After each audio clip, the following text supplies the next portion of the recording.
Hey everyone, welcome back for another deep dive. We love to take a stack of your source material and see what gems we can unearth. And this time, we're stepping into the world of Gnosticism, which, let me tell you, is a fascinating topic. Mm, We'll be diving into excerpts from The Gnostics by Sean Martin and the Gnostic Bible. This isn't exactly your typical Sunday school stuff. Not at all. Gnosticism really centers around this idea of gnosis, which comes from the Greek word meaning to know.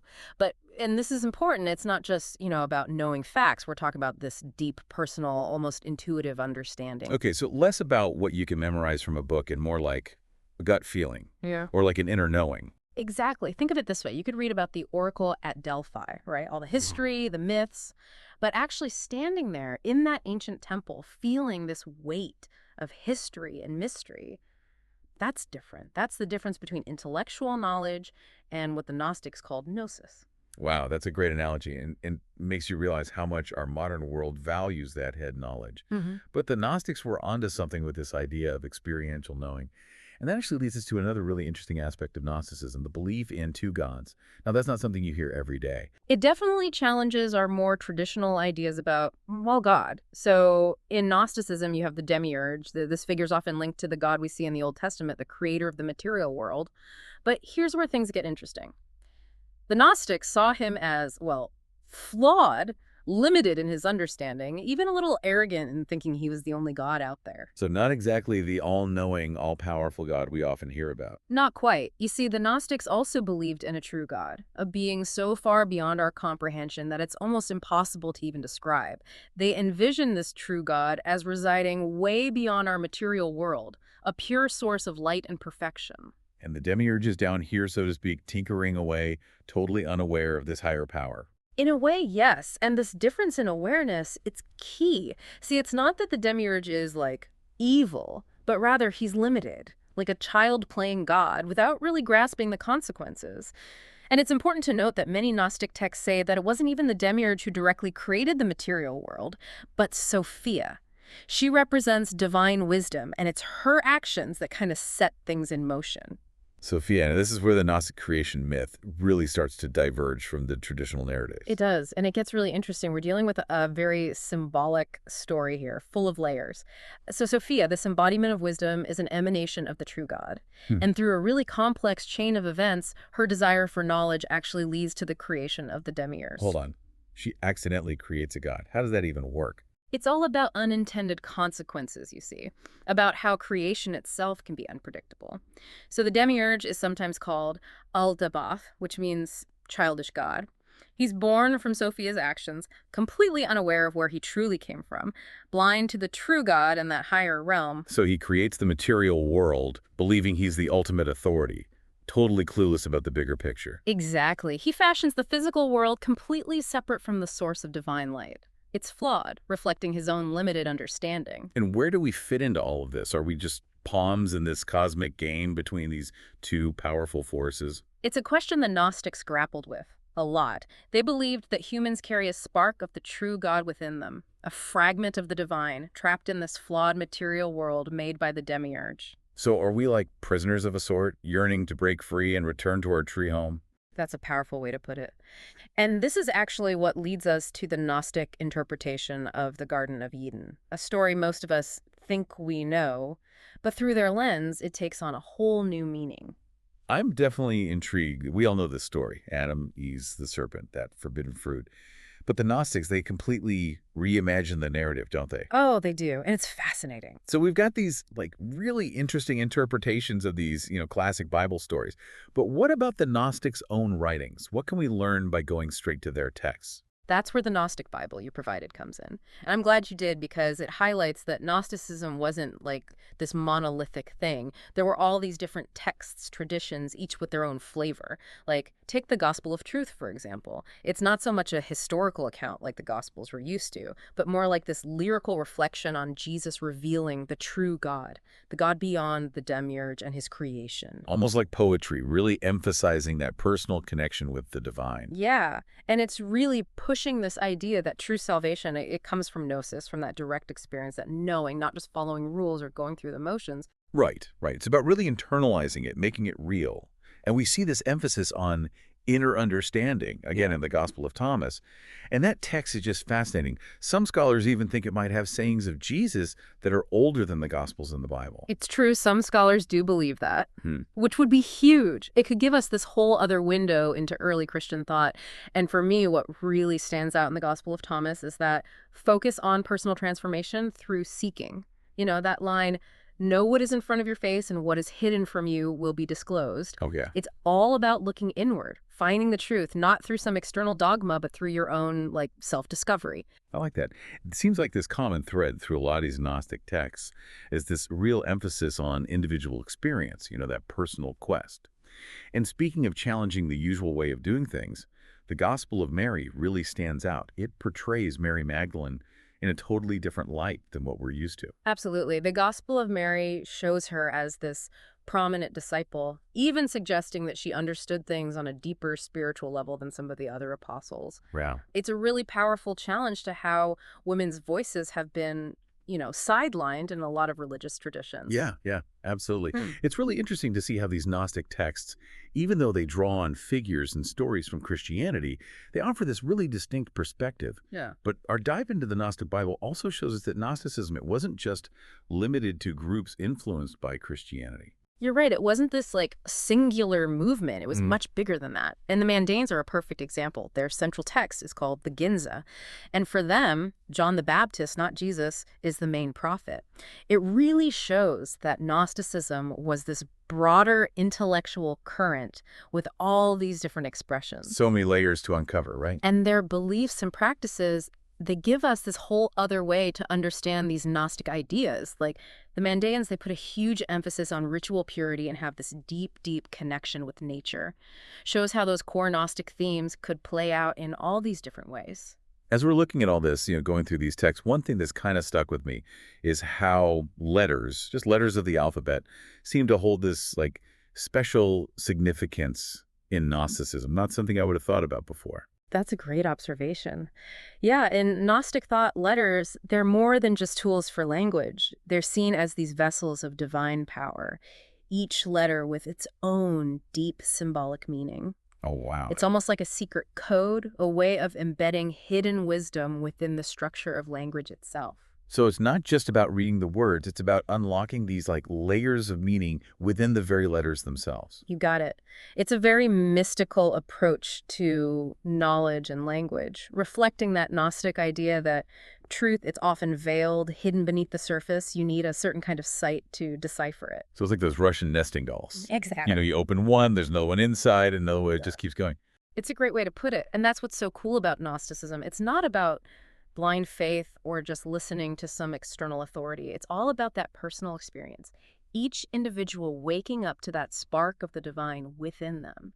And then, going on that journey back to their true spiritual home. It's a journey of self-realization, a path of inner transformation that leads back to the source. That's it. And it's important to remember this journey, it's not easy. The Gnostics, they knew that. They understood that this world, it can feel really hostile to the spirit, full of these traps and distractions that can keep you stuck, mired in this like ignorance. Oh, for sure. They saw it as this constant struggle against that, a battle to reclaim that lost divinity within. So they're not just giving us this framework to understand the universe, they're also giving us tools to actually navigate it. Yeah. To find our way through it and ultimately find liberation from all those limitations. Precisely. And those Gnostic texts, they act as guides for anyone who chooses to walk this path, like maps for the soul, showing you the pitfalls, the dead ends, but also those amazing views you get along the way. I love that. And while those texts can be, super helpful guides, it's amazing how Gnostic ideas have popped up in other places throughout history, like in places you wouldn't expect. Our source, the Gnostics, the one by Sean Martin, he mentions William Blake. Oh, yeah. William Blake is such a good example of how Gnostic themes can appear in art, in literature, centuries later. His work, it is this whole complex mythology, right? And that focus on a transcendent God, the idea that the divine spirit is trapped in the material world.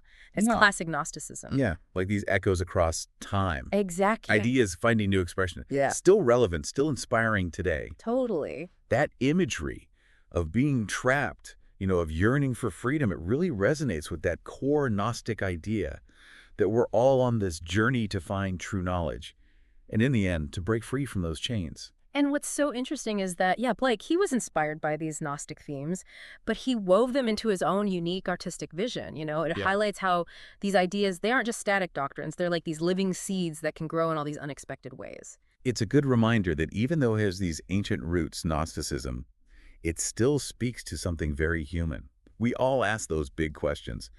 Who are we? Where do we come from? What's the point of all this? Right. And even if we don't agree with every single Gnostic idea, just engaging with them, it can spark our own journey of questioning, of searching for a deeper meaning in our lives. Totally. It's about embracing the mystery, knowing that there's always more to learn, more to discover, both within ourselves and in the world out there. Absolutely. And speaking of uncovering things, I keep going back to that Gnostic take on the Garden of Eden. It really flips the script on everything we thought we knew. It really does. It's one of the most striking things about Gnostic thought, how they took these traditional stories and found these completely new ways to interpret them. The Garden of Eden is a great example of that.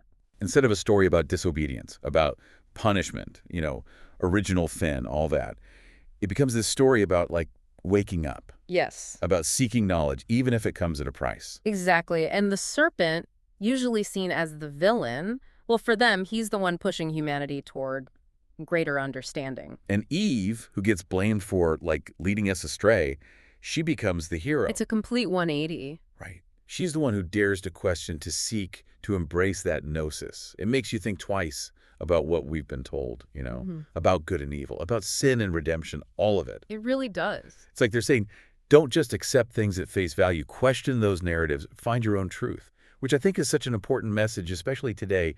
We're bombarded with so much information. Everyone's got an opinion. It can be tough to know what to believe.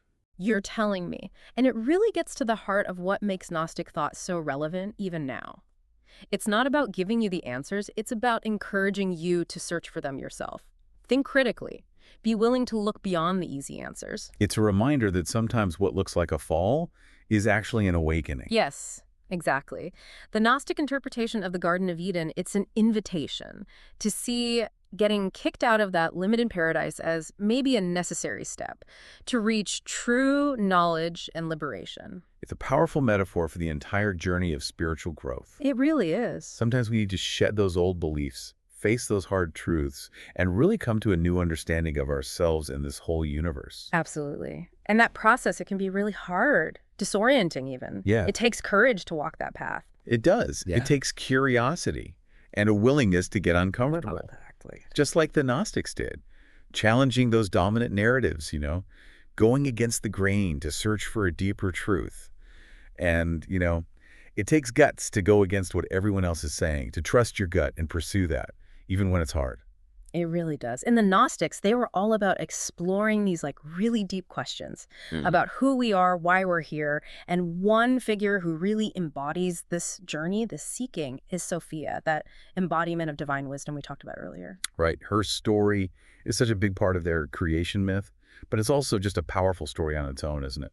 It really is. Sophia's story, it's all about unintended consequences, but then also ultimately about redemption. I mean, remember, it's her desire for knowledge that kind of accidentally leads to the demiurge being created, which kicks off this whole cosmic chain of events.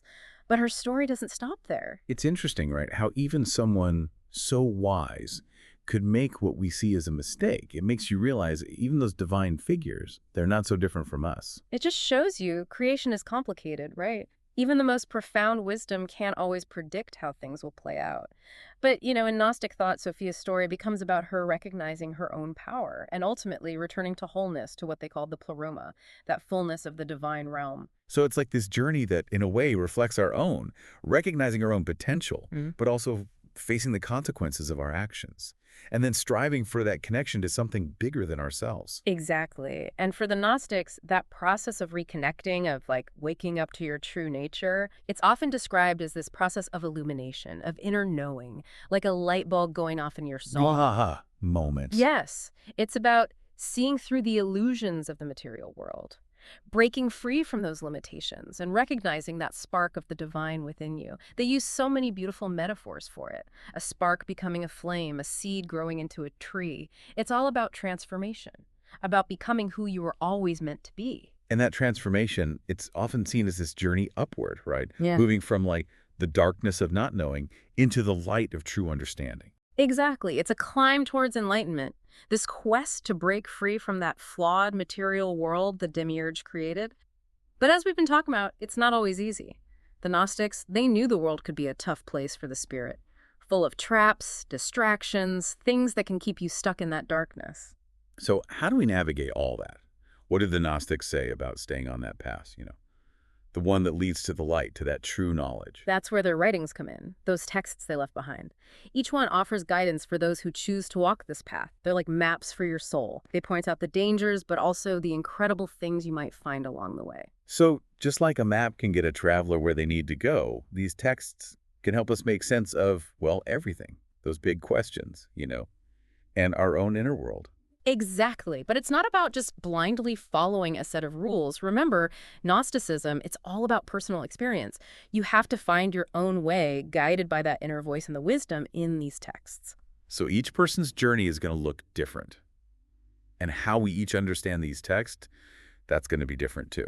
That's what's so cool about studying this stuff. It's not about getting the right answer. It's about having this conversation with these ideas, with these texts, and ultimately with yourself. It's a journey of self-discovery, and it can be really tough, but also incredibly rewarding. Absolutely. And like we've seen, these Gnostic ideas, they didn't just stay in those ancient texts. They've popped up in art, literature, spirituality, across different cultures and times. It makes you realize how powerful these ideas are. They resonate with something deep inside us. Even now, all these centuries later, they give us the new way to see the world, our place in it, and maybe some answers to those really big questions we all ask. And that's the real gift of Gnosticism, isn't it? It is. It pushes us to question, to search, to really embrace the power of knowledge. To wake up to that potential within ourselves and connect with something bigger, that feels like the perfect place to wrap things up. Thank you all so much for joining us for this deep dive. We hope you've enjoyed exploring the world of Gnosticism with us, and who knows, maybe it sparked something in you. So until next time, keep asking those questions, keep seeking, and keep that spark of knowledge burning bright. Subscribe!